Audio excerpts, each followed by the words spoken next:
Hey Katrina, it's really glad to have you back. I'm happy to be back. Good, I'm so glad. So last week we talked about a lot of things that were kind of, worrying you, and we talked about really having some strong issues of anxiety and sadness and worry.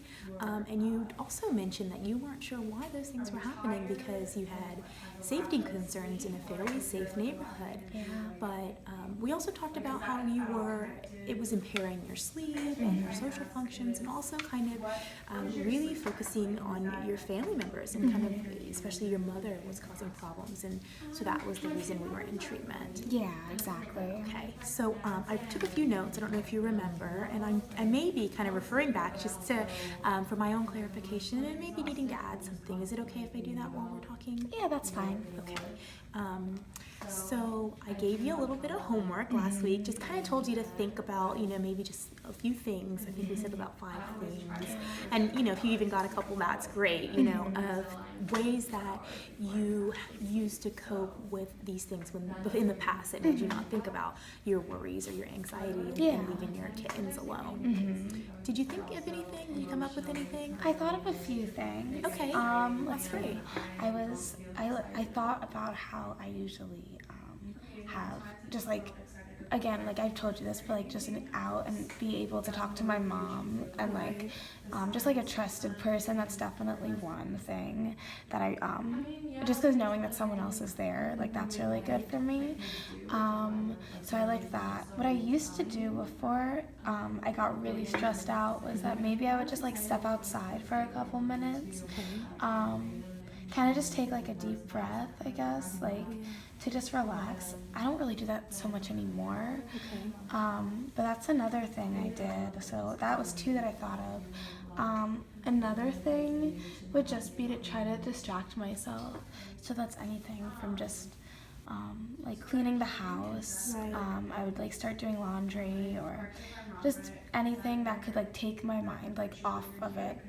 That was still productive. Even studying. Those are just some things, but then I would always come back and get this nervous feeling again. Also, sometimes if I'm driving home from school, let's say, and I'm driving back to my apartment, I'll take the long way, just for a little bit, just to kind of clear my head. Okay. So that's kind of helped.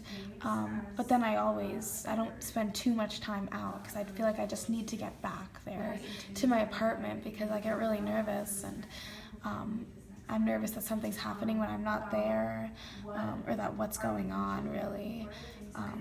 So those are the ways that I have coped in the past, at least. So it seems like you were really busy finding things that had worked for you in ways that you can kind of get yourself out of these binds that you were in, and that's amazing that you thought of so many really great ways and things.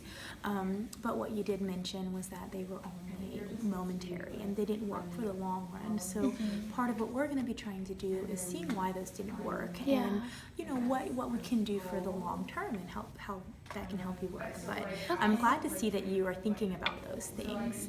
So I want to just go into a little bit of basic information, kind of some housekeeping.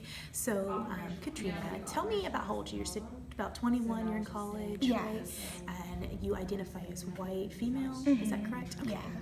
So these are just kind of some things that are going to help me get to know you a little bit better. Okay. Tell me a little bit about your family. Does your mother or father have a history of anxiety or any sort of mental illness that we would want to know about? My dad sometimes he gets really nervous. Just about different things, just different family things, if there's something with money or I don't know, but he's always been really good at hiding it. It wasn't until I was older that I actually saw that he was really getting in touch with I think what makes him anxious. But I mean, me and my sister, we're both we both get pretty nervous. To be honest, I never really saw it as that bad of a situation. But my mom is the really strong one of the family. She's the one who.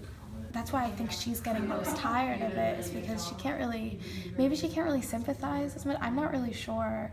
But my sister, she goes to UF, and I mean, she's able to, like, she's not really scared about leaving the house, but she's just always extra cautious too. So I'm wondering if, like, maybe we got that, like, from my dad, really.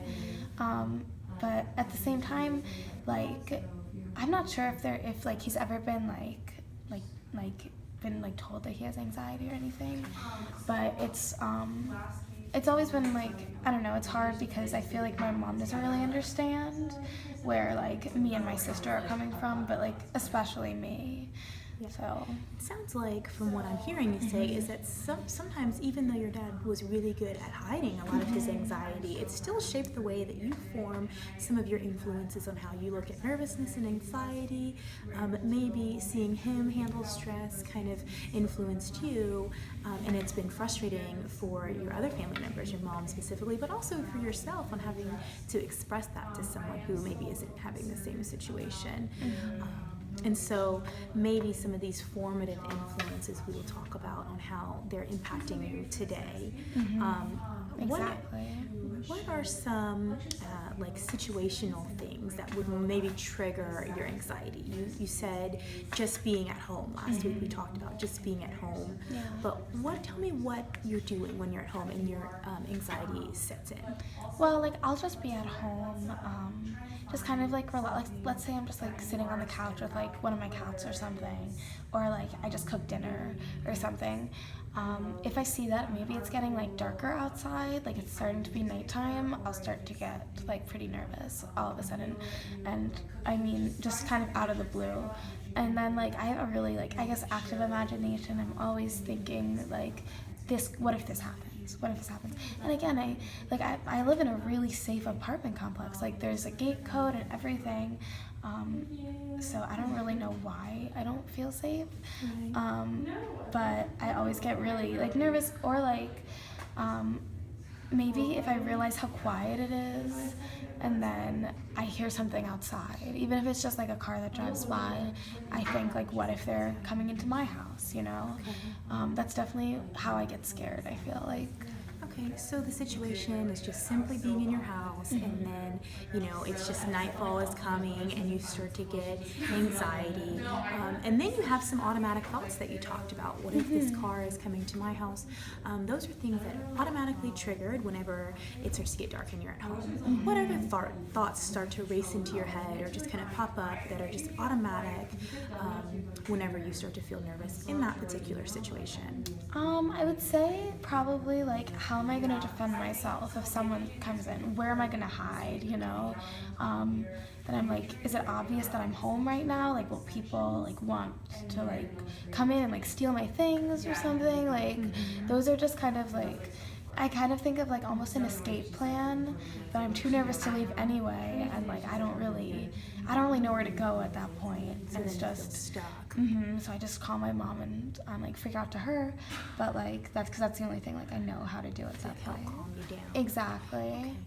Well, that's very insightful that you know that that's happening, and then you find a way to kind of calm yourself down in the moment. So that's really exciting. A lot of clients would just be in that anxiety and not even recognize how insightful they are at that moment and what they can do to de-escalate. Thanks. So you said some of these automatic thoughts, some things like that people might come into your home. What would happen if they came into your home? They would probably like hurt me, hurt my cats, like maybe steal some things, you know, because I live by myself, so like, I don't know, everything that's in there is mine anyway, you know, it's not like I have a roommate or something. Maybe they would like hurt me, they would maybe kill me. Like, there are a lot of things that could, in my head it's always like men that are just gonna come in and like, I don't know, harm me and like my just area, my surroundings. So what do you think about like the emotions that are coming? You said anxiety and you said nervousness. I think I heard you say fear also. It seems like fear is actually, to me, it seems like I've been hearing fear as a reoccurring theme. And it actually may be more overt than some of the anxiety or even possibly causing that. Can you think back to a moment that made you be fearful or maybe caused some of this fear?